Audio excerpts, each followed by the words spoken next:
Bonjour tout le monde, alors aujourd'hui nous allons parler des cartes mémoire.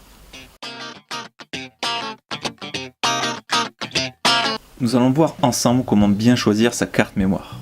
Pour la plupart des réflexes, vous utilisez des cartes type SD, sauf sur éventuellement des 5D Mark III ou certaines séries qui utilisent encore du compact flash. Pour les possesseurs de petites cartes SD comme celle-ci, il existe différents types. Il existe 3 types exactement.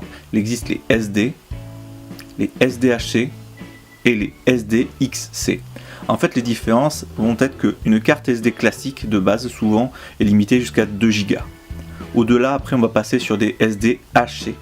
C'est des cartes mémoire dites haute capacité, qui vont à environ jusqu'à peu près, en théorie, jusqu'à 32 Go. Et de 32 Go à au-delà, on a les cartes SDXC. Alors attention, parce que toutes les cartes SDXC ne sont pas compatibles avec tous les réflexes, donc à vérifier avant l'achat. Comme vous pouvez le voir sur l'image, il y a différents types de classes. Il existe classe 1, 2, 4, 6, 10, UHS1, UHS3.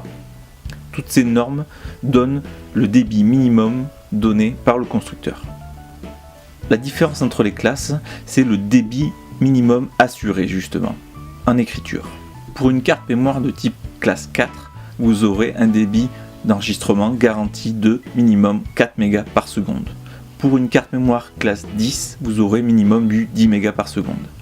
Alors à savoir qu'il existe en plus de ces classes 10, ce qui est au niveau supérieur, il existe la classe UHS1 et UHS3 qui vont vous garantir pour la UHS1 pareil 10 mégas par seconde minimum et pour la UHS3 30 mégas. Pour un utilisateur lambda, je vais recommander des cartes mémoire de type classe 6. Ça vous suffira largement, même si vous faites un petit peu de rafale. Par contre, pour les personnes qui sont équipées de gros réflexes, il y a une super cadence en rafale, type 10 images par seconde comme le 7D Mark II. Là, je vais vous recommander de partir sur une classe minimum classe 10, voire de l'UHS1, UHS3 même si vous pouvez. Vous pouvez voir sur certaines cartes mémoire un certain nombre de mégas qui est marqué par seconde. C'est le nombre en lecture. Il faut faire très attention, sauf si c'est précisé bien sûr, c'est souvent en lecture et non en écriture.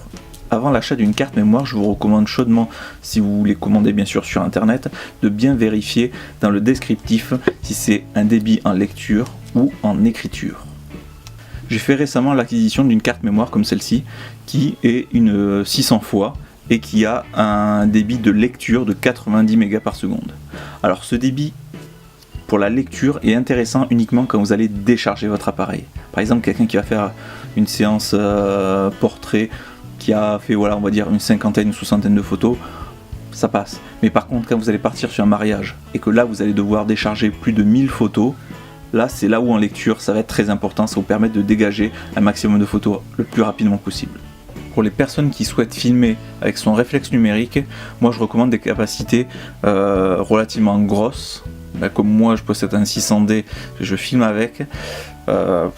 Les vidéos, vu qu'il y a pas mal de ratés, font plusieurs gigas. Donc c'est vrai que pour faire la vidéo, je vous recommanderais plutôt des cartes de grosse capacité, type 32 gigas, selon le nombre de scènes que vous voulez tourner.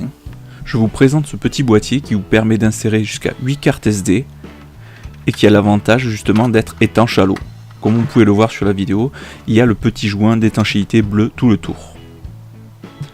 L'avantage aussi, c'est qu'il est entièrement en dur, donc résistant au choc.